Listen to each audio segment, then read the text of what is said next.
안녕하세요. 우리 이웃집 이야기를 들려주는 인생고개입니다.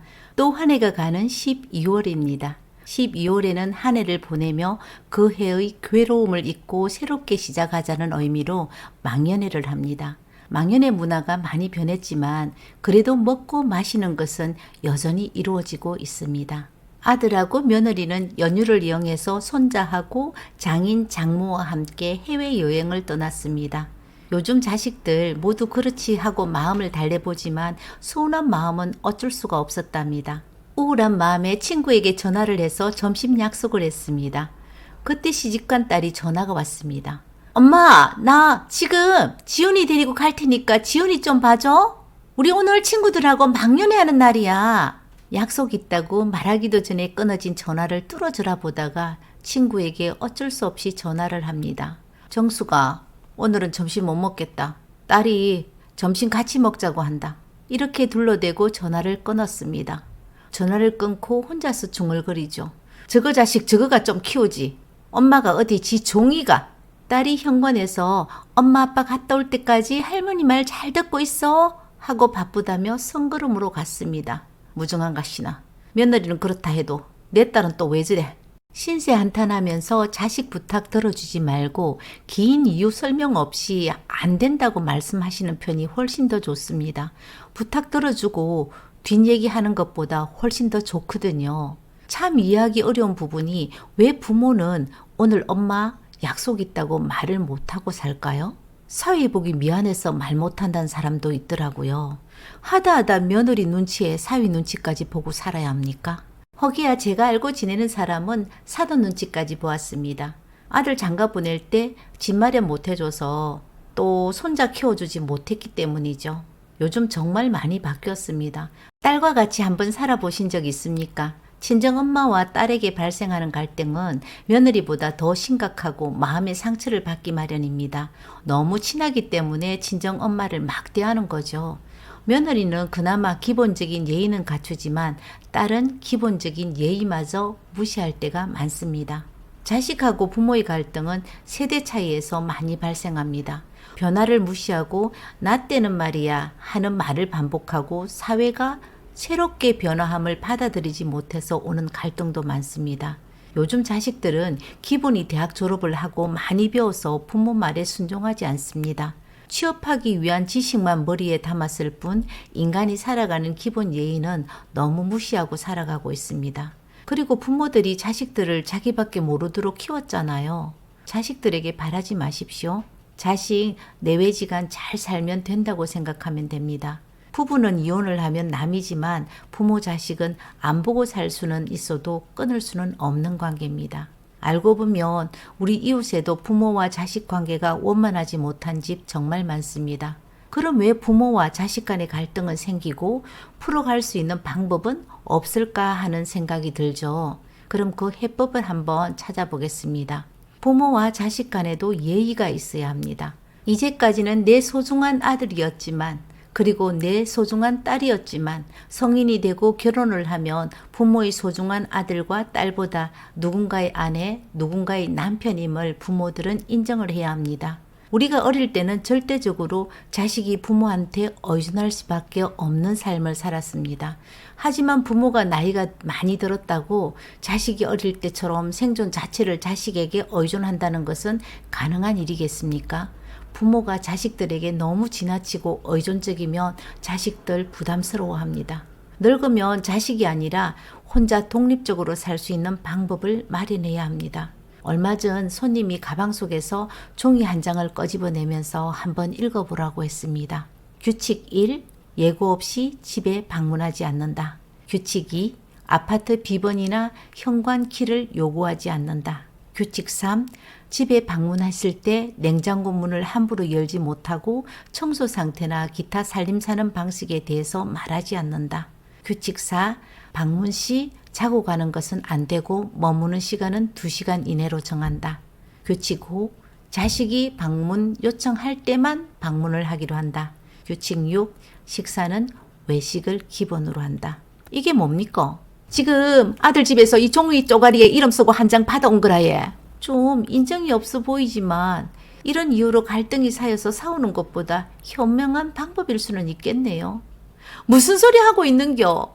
아들 결혼하고 5년 만에 오늘 처음 아들 집에 왔거든요. 이쪽에 개추하고 혹시나 하는 마음에 아들에게 전화를 했는데 어쩐 일로 집에 있는 기라에 와도 된다고 하지 않겠습니까? 그런데 들어가니까 집안은 개판이고 며느리는 벌써 얼굴에 니 왜 왔냐? 하고 표시가 났습니다. 잘못 왔다 싶었지. 나 때문에 싸우면 안 되겠다는 생각에 자리에서 일어나는데 방에 있는 며느리가 이 종이 쪼가리를 가지고 나왔지. 엄빈이 아빠하고 의논해서 조금 전에 만들어놓은 규칙인데 어머님이 읽어보시고 사인 좀 해주셨으면 합니다. 저것들 결혼하고 5년 만에 처음 온 시어머니가 이렇게 부담스럽고 싫다면 나도 너희들 보기 싫다는 마음에 지금 여기로 왔는 거라 예. 우리 집 좀 팔아주이소. 저 집 내 집이라 예. 나도 자식에게 이렇게까지 하고 싶은 마음 없지만 괘씸해서 이 집 팔기라요. 요즘 며느리라고 생각해도 조금은 지나치다는 생각은 들지만 여기서 우리가 다시 한번 기억해야 되는 것은 결혼한 자식은 남이다. 자식 가정이라도 잘 유지하고 살아주는 것만 해도 고맙다라고 생각해야 된다는 것이죠.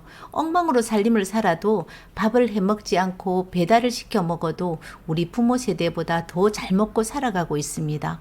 자식 걱정하지 말고 우리 걱정하고 살면 되는 겁니다. 이 모든 것이 대화하는 방법을 몰라서 일어나는 것이거든요. 같은 세대를 살아온 부부도 살면서도 대화가 안 되는 경우가 얼마나 많습니까? 제 같은 경우는 참지 않으면 하루에 말 때문에 30분은 남편하고 싸울 수 있습니다. 우리가 살아가는데 대화는 정말 중요합니다. 부모가 자식에게 하는 대화는 하셨던 말씀을 반복한다든가 아니면 자꾸 지적을 하려고 하고요. 자식은 부모 말을 반은 무시하고 듣죠.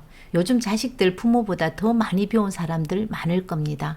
애써 많은 돈 들여서 공부시켰더니 아버지 엄마가 뭘 안다고 하면서 무시하는 자식도 많습니다.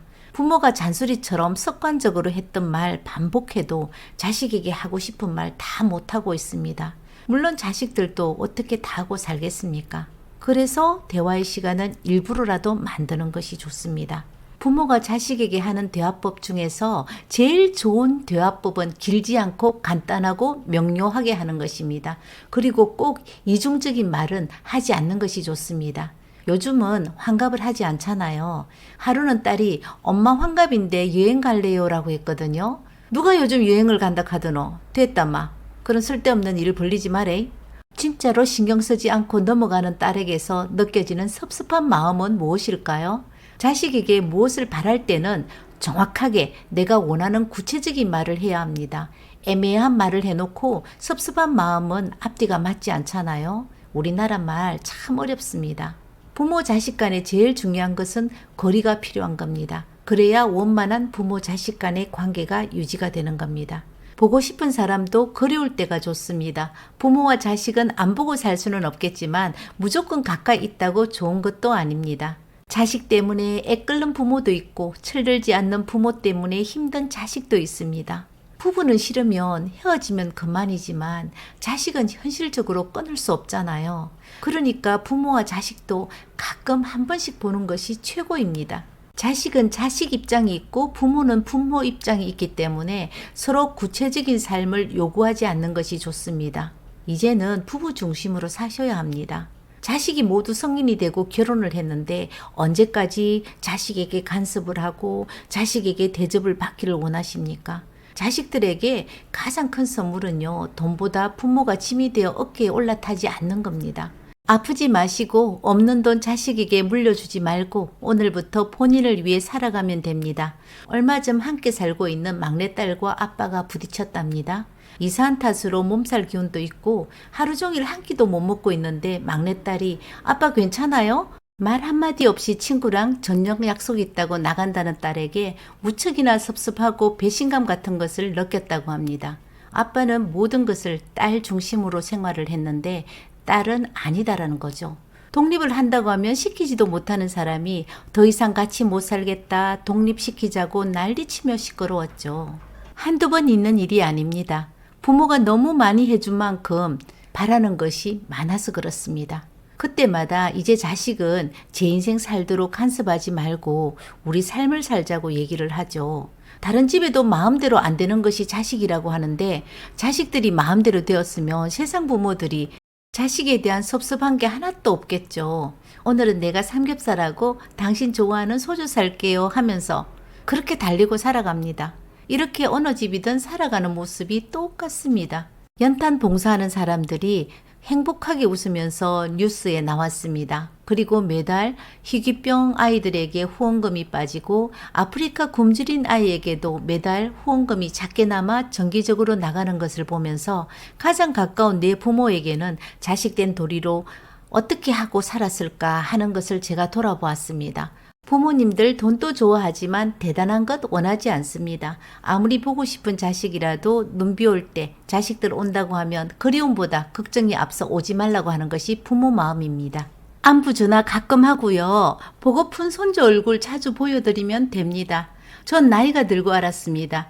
친구들이 친정엄마 때문에 가슴 아파 우는데 저는 저에게 잘해주시기만 하신 우리 시어머님 때문에 돌아가신 지 20년이 되었지만 찬바람 불면 생각이 나서 눈물이 납니다. 손뜨개질로 내 딸아이 조끼 만들었을 때 겉으로 곱다고 하셨는데 왜 그때는 못 들은 척 넘겼을까요? 찬바람이 불어오는 겨울이면 전 너무 후회를 많이 합니다. 용돈 드리고 마음만 있으면 자식들이 다 한 줄 알고 살았거든요. 살았을 때 잘하셔야 합니다. 오늘 인생고개 여기에서 마치겠습니다. 감사합니다.